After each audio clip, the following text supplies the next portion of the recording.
Hi, Kyla. Thank you so much for being a part of this interview where we're just going to find out more about you and your hair growth journey and everything that people are asking me. So many people are asking me questions about you because people have found you online or, they've seen me promote you on Instagram or something like that. But just to let the people know, I did not know you were out there. Somebody from my team let me know that you were posting these videos about your hair growth journey and that you were using the products and that they were working for you. So based on that, I want to ask you some questions, and in full disclosure, we've done this before and everything got deleted, so we're doing it again. But I want everybody to know that these questions are going to be here to help those people asking me personally. We want to hear from somebody besides you all the time. We want to hear from somebody else who's used the products and if it's worked for them. And it so happens that, Kyla, you came into my life and you were excited and willing to share your story. So let's start from the beginning. You had hair loss, and what I'm going to do is insert some clips of pictures of your hair. I just want to know what was going on with you. What happened? Like from the beginning. When did you? From the beginning. From the beginning. Okay. So when did you know you were losing your hair, or like what signs? What happened? It was the end of May, early June of 2018, and I had this really cute pigtail hairstyle. I thought I was Sailor Moon. I thought I was a little Japanese character, and I was living in Shanghai, China. Yes. It was cute, and then I had a knee injury, what led me to get an MRI. And so right before the MRI, the doctor was like, do you have any, metal on you? So I said, oh, snap, let me just take off my chains. Let me take out the bobby pins out of my hair. Yes. So maybe a bobby pin was still stuck in there when I went to take my MRI, and then I had the procedure done, and that was that. Literally 2 weeks after that MRI, I found out that, I had a little spot from my beautician in Shanghai. And so she was just like, oh, you have a spot in your head. She took a picture of it. She's like, it's smooth and it's like a size of a quarter. And I said, okay. And that's when I started to like freak out. I had like major anxiety, like what is going on with my hair? Right. Then 2 months later, that bald spot, that little quarter size turned into like a golf ball. And I was like, insert picture there. And I was just like really, really upset. Like, what's going on? But one thing that was consistent with me is that I gave it to God. I was just like, I'm a spiritual person. Hands down, I'll let you know that from the get. And so I was like, I can't deal with this and live in a foreign country and just try to make ends meet. It was just a lot for me. And I didn't need this on my plate, but it happened. Yeah. So I was like, all right, I'm going to give this to God. And then fast forward, I was dealing with this all throughout 2018. I wigged it up 2019, had the best experiences of my life overseas in a wig. Not thinking I could ever get box braids again. So that was a big deal for me because I love myself some braids. I love myself some crochet hair. Disclaimer. Disclaimer. Going on. And so I was just like that. So on one hand, I'm living my best life. On the other hand, I'm experiencing this horrible hair loss. And I feel like I was living a double life, so to speak. And then in 2020, during quarantine, I came home back to the United States, and I looked into I already had experienced your product. Like I looked into your You're fast forwarding. You're fast forwarding past the question. I'm so sorry. All right, I'm gonna keep it like that. I don't want to fast forward too much. No, it's so okay. Yeah, I actually bought your products in 2020. In May of 2020, and that's when I started to use it. I'm going to end there. You're going to end there. Okay. When you went to your doctor to find out what was going on with your hair loss and everything, what did your doctor tell you was going on? Yeah, so I went to a doctor in Shanghai, a Chinese doctor, and he said, like, this is, in fact, alopecia.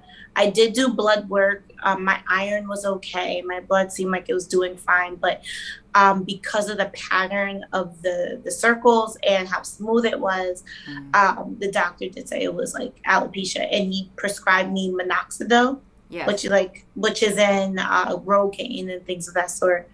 And it didn't work, and I was just like, "What's going on here?" And then in 2019, I had gotten a slightly better job with better insurance. So I was able to go to an international doctor. Yes. And my Japanese doctor had said, hey, listen, we can do steroid shots. And then that's why I paused. I'm like, I don't think I'm ready for that. Yeah. I'll check back in 6 months and what have you. And meanwhile, those 6 months, I wasn't really doing anything major with products. Yeah. Yes. Did they tell you what type of alopecia you had? The Chinese doctor said is alopecia areata, as well as the Japanese doctor. Yeah, they both declared that this was the type of alopecia. Right. And then so once you got the news, once you heard that you had alopecia, what were your initial feelings or reactions to that news? I was trying to figure out, like, how did this happen? So, like I said, I thought it was the MRI. I have two other hypotheses, probably the water quality in Asia, and secondly, the pollution that will also affect. But definitely, I would think the water, because the water thins out a lot of people's hair overseas. But my initial feelings, on top of like trying to figure out the whys, was like, when did this start happening? Like, I'm trying to think back. What did this happen when I first arrived in China in September of 2017? Did this happen like shortly after the arrival? Did this happen because of the MRI? I wasn't exactly sure. And then all those why questions led to extreme anxiety, and I wanted to be hidden. Yeah. And like, in what way? Like, what do you mean? Yeah, I wanted to like physically hide and not come out the house at times. I knew I had a job to do. I had to go to work and teach. But like, I felt like I had to wear a wig. Like, I had to put on this persona. If it wasn't for my good girlfriends out there in Shanghai, these 3 Black women I surrounded myself with like weekly, and we will get up and we'll talk. That was my tribe. They really kept me grounded to who I was as a person, to the faith I have in God. And I'm just so thankful that in a foreign country, I had other Black people, other Black women to look to when I was going through this struggle, because they knew I was struggling, and they made me feel like less lonely. Because that was one of the questions I wanted to ask was, did you tell anybody? Because there is a stigma of hair loss and alopecia where a lot of people don't want to say anything. Like, who did you tell? Did you tell anybody? And what were your feelings in coming forward with your truth? Yeah. You can hear me okay, right? Yeah, I can. Okay, I just turned you up on my phone, so I was like, oh, I wasn't sure. Okay. So I eventually had to tell people, because I know I couldn't keep it inside myself. My good girlfriends, they were there since day one. Like, I found out, I called them up like, hey, can you please, because the bald spot was like back in the middle of my head. Yes. So I couldn't see without a camera and a mirror, and I'm like, can you see what's going on? What's going on? Yeah. And then as I started to be more comfortable with the wig life and be more comfortable with this is what I'm going through, I did tell my boyfriend at the time, like, hey, I have alopecia. This is what this is. And I had to be comfortable, because if this is going to be somebody who I was, in relationship with, you're going to have to know that this baby girl, this wig come off at night. I can't sleep in a wig. I try. Yeah, this goes away. Right. No, it's true. So it's true. So you felt comfortable enough to tell people what you were going through. These are your close friends and family. Yes, and it took it took time. I would say it took me good 6 months to gravel with it. And I think it helped that I was able to be like, all right, God, you got this, you got me. And once I had that foundation of this is where my faith is with this hair journey, Yes. then I was able to tell other people. Tell Yeah. other people. Yes. And then, did you ever get anybody kind of like throughout your journey? Did anybody ever see the spots and have anything negative to say? Um, so this reminds me of a little story. When I was in Cambodia, Yes. I went out there and I met random friends because it was a solo trip, and I met this random couple from Chile.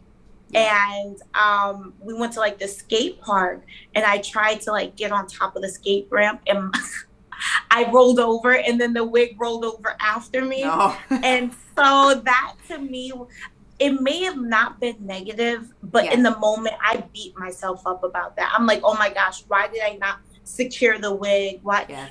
they saw my spots. Like I had to explain what this was, and there was a little bit of a language barrier. Yeah. So I'm like having to explain that I have alopecia and we're in another country and you speak Spanish, and I'm like fluent in English. I was just like, yo, I know this is nothing we didn't talk about, but that was embarrassing to me because I'm supposed to be on a vacation, and I had to explain to basically perfect strangers that then became my friends, like why am I wearing a wig, and how, like why do I have patches in my hair? Right. And yeah, I know. Okay. I cringe thinking about that whole situation because it's just like, But other than that, everybody's been supportive. Like, let's just say whoever I opened up to, candidly, they're like, I was really supportive. A lot of people are like, oh my gosh, your hair. Oh my God, I'm so sorry. But I wasn't really sorry. Like, this is something that I'm going through and it's personal. I don't want you to pity me. Thanks for watching. Please like, comment, and subscribe for more, and stay tuned to part 2. Bye, guys.